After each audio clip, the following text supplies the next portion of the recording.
Hi everyone, it's Nikki.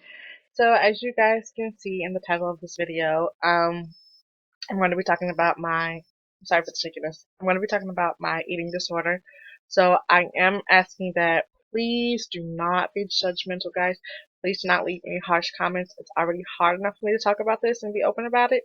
So I'm just asking that everyone, is be kind to each other, and try to at least understand what people go through as far as with eating disorders. It's puts such a bad stigma on it, as well as mental health. We put a bad stigma on that, and honestly, it really starts there mentally. So I'm asking that you guys please just watch and be understanding and not be judgmental. So I'm 26 years old, and for most of my life, I've struggled with the eating disorder, both binge eating as well as bulimia. Now, my eating disorder has not it has not always been full blown or as bad as some people. But I can honestly say I do struggle with an eating disorder, and I'm not gonna, not admit to it. It started when I was very, very young. I've always loved food. Even to this day, I still love food, and I still struggle with my eating disorder. But it started when I was really young. I would have to say maybe about 10.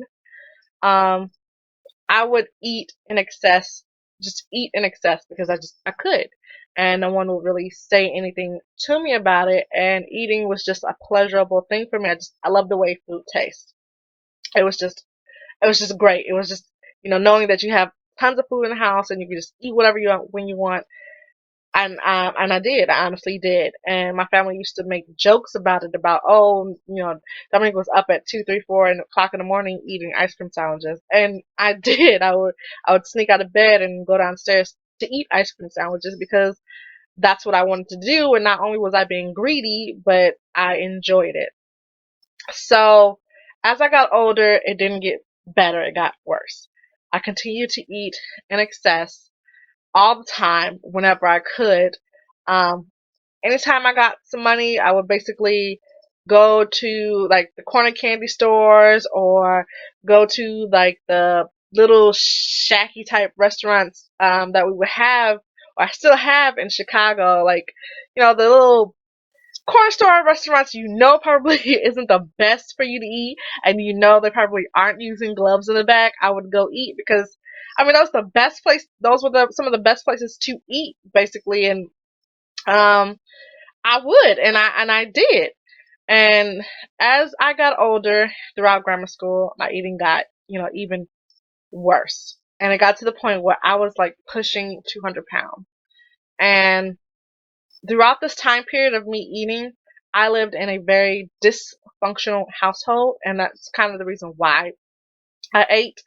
And it was the only thing that would just like be pleasurable to me. It was the only thing that kind of pretty much gave me some type of satisfaction in life, was to eat, and I felt happy when I did. And I say I grew up in a dysfunctional household because my father has a history of addiction. Whether or not my mother wants to admit it, she's also had a history of addiction. I had a lot of responsibility at an early age. I was 8, 9 years old watching my sister, who's not even one, sitting at home watching my sister, and my mom would not always be at work. She would sometimes be out partying. And unfortunately, to this day, she hates to admit that that's what she did. And as time grew further, um, we lived in the same household with my grandparents, so our grandparents were pretty much there for us. My grandmother got sick, and that responsibility was placed on me as well. So I'm in grammar school, taking care of 3 younger siblings, as well as taking care of a sick grandparent. And that was my life. And I pretty much could not do anything. I didn't really have a normal childhood growing up. In a sense, my childhood was taken away from me because I had to be an adult at a very early age, and I had so much responsibility at a very early age. And the only thing I loved to do was going out and eating, because that was the only thing I pretty much had control over, was eating. So as grammar school progressed, I ballooned up to about 200 pounds, and I kept continuing to eat. And then it got to the point where I would just eat and just feel so bad. And then my bulimia came on, and I would leave school, and whatever money I had, I would go and get something to eat because I either didn't feel like cooking, or I knew it's just not what I had to cook was not something I wanted. And what I would eat was just terrible. I would eat potato chips and pop. I would get two whole entire Italian beef meals and sit and eat them in one sitting. And not, I wouldn't share or anything. I would just eat two sandwiches and two fries by myself. And then I would feel so guilty and so bad that I would get up and go throw up. And this continued throughout the rest of grammar school. And nobody ever knew. My parents still do not know to this day. I haven't told anybody, not friends, not siblings, no one, but you guys. And that was the only relief that I felt. That it was such a high sometimes that I would seriously do it on purpose, knowing that I could eat whatever I want. And even if I felt sick, I can just throw it up and be okay and, go eat again and be fine for the day.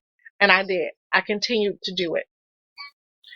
And as I got older and started high school, it continued on then. I've always been a quiet person. I've always been, someone that's kept to myself. I've never had a ton of friends, but I've always been that person that was picked on in high school, and I've always been a person that's been picked on in grammar school. And that also fueled to, the flames other than just having the type of childhood that I had. So I continued to do this, and I continued to do this throughout my high school experience. And it got to the point where I started college. My first year of college was not the best year of college, but my first year of college, I was pretty much sick all the time, and I couldn't eat from what I had done to my body. And I pretty much messed myself up a lot by doing this. As you guys know, throwing up does erode the esophagus. It also stains the teeth. And I have some staining from doing it all the time, from throwing up all the time on my teeth. It's not bad because I am going through a whitening process with my teeth, but that's from years of throwing up. And what happened was I was so sick in college, I couldn't eat anything. I just started throwing up one day, and it was just, I couldn't stop throwing up. And I got to the point where I was throwing up bile. And I had to go to the hospital. I went to the hospital, and the doctor told me, well, you know, I had an enlarged gallbladder, and I had a few ulcers in my stomach from throwing up so much. And I just couldn't believe, you know, I just couldn't believe it. And I had to have surgery, and I had my gallbladder removed. And I was just so sad and so disgusted because I'm 18 years old, and how many 18-year-old kids do you know have surgery to have a gallbladder removed?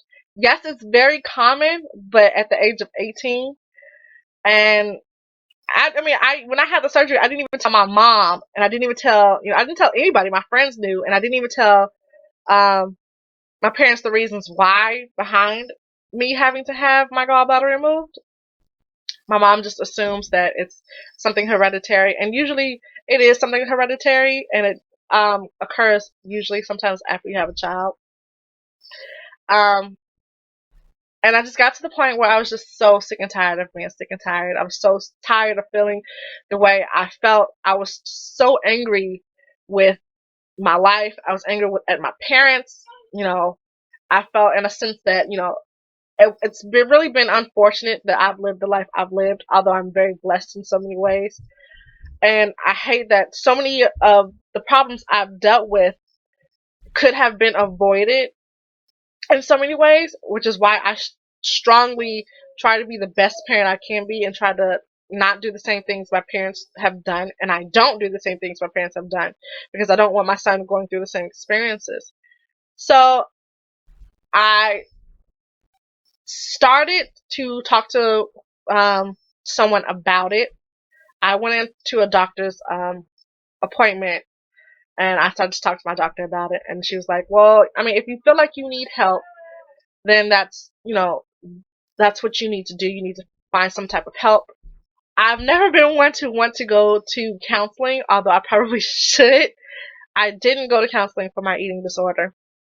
What I did was I tried to focus um, issues or focus my energy into other things, knowing that binge eating and throwing up was not productive. It was very detrimental to my health and that I needed to seriously stop. So I started working out and eating a lot better in college, not high school, in college. And I started to be more active in college, like far as doing things. Although a lot of the things I did were still self-destructive in so many ways, but it was better than not throwing up, not making myself eat and throw up. And I think after having surgery, that was just more than a notion, more than enough after going through all of that myself. Um, to this day, I don't throw up. To this day, I still deal with binge eating because sometimes I'll just eat and I really won't even be hungry, or I'll eat to just have something to munch on, or I'll eat out of boredom, or I'll eat out of just emotional issues. And that's where I know I have to stop. So I do work out, which I love to do.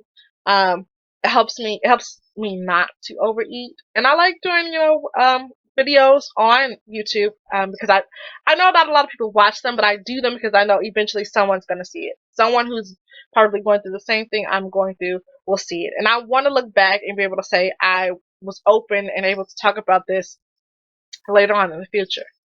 Um, I don't deal with a lot of the same things like I used to, but growing up, but I still have a ton of responsibility on my shoulders, especially with being the oldest and my parents really not ever quite growing up.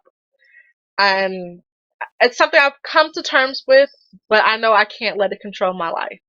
And I know I can't let food control my life either. And I honestly do have an unhealthy relationship with food. I'm not afraid to admit that. And I'm not someone who can just sit and go someplace and control myself, especially buffets, because who doesn't love a buffet? I can't control myself at a buffet. It's very hard for me to do that because I'll see it and I'll want to eat it, knowing that I'm probably full, knowing that it's not something I should be eating right now. I'll still do it because it's a habit, and it's a habit I have to break, and it's an eternal issue I have to break. Now, as far as the bulimia, I'm no longer throwing up, and I'm no longer, I'm trying to no longer let food control my life, which is one of the reasons why I've joined Weight Watchers, which is one of the reasons why I work out, which is one of the reasons why I try to be a better person for myself as well as my son. It's also a reason why I do these videos, because food and I just have a very unhealthy relationship. And I know I'm not the only person who has an unhealthy relationship with food, because my mother does as well, and a lot of the habits I've done have been passed down onto me through my parents, and they were habits that were passed down onto them. And I know I have to break the cycle when it comes down to eating better and controlling myself. So I'm just asking no one, please don't be judgmental. And if it's towards me or anyone else that's going through an eating disorder or any other type of issue, because honestly, there are um, deeper issues. There's underlying issues that follow that. That's why they do it, because food and throwing up are pretty much the only things they can control in their lives. And that was the only thing I could control in my life. I couldn't go out. I had to sit down at home all the time, cook, clean. If I would ask to go out, it was always a no.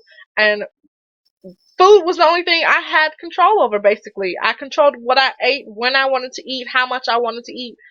And that was the only thing that pretty much gave me some satisfaction. And because of all the things that I've done to my body, I'm still paying for it um, to this day, and unfortunately, my son had to pay for it because I got pregnant knowing not, I would ever have a child, and I did. And because of what I did to my body, I was not able to carry my son full term, or I'm probably not able to carry any other child that I have full term. And that kind of hurts me knowing that I did that to myself, knowing that I had put my son in that position, or I'm putting other children that I would like to have in that position. It does hurt, but I don't let it get to me. So I know I have to be a better person and eat better and just control myself when it comes to certain things and try to not let things get to me. And to this day, I'm still struggling. I'm still working past those issues. I'm still working past issues I've dealt with um, when I was younger, a lot younger. So it's a process. I'm not trying to be perfect, and there's no such thing as a perfect person. And I'm not trying to whine and say, "Oh, I had a bad life," because yeah, there are people who have had whose lives are worse off than mine, or who had an upbringing that was a lot worse than mine. But I'm telling my story in order to try to reach out to someone else who's probably going through the same thing I'm going through. So at least I'm open about it, and it probably will bite me in the ass for uploading it, but I don't care because there aren't that many videos on YouTube where people talk about their eating disorders, and it is a very hard thing to open up about. And when I do, sometimes it makes me want to cry. And knowing that I went through so much in my life, and I'm still going through so much in my life, but I'm better off than I was before. And if I can help someone, then I would do it. If I can help someone get through something, or let someone know that, hey, you're not the only person who's been through this, and that there is, a light at the end of the tunnel, then I'm going to do it. Because that is what makes me feel happy, and that is what helps me get through my issues at the end of the day. So if you guys have any comments, feel free to ask me any type of question. I'm a very open person, and I try to be as open as possible. So comment, subscribe, thumbs up if you liked the video. I'll see you guys later. Bye.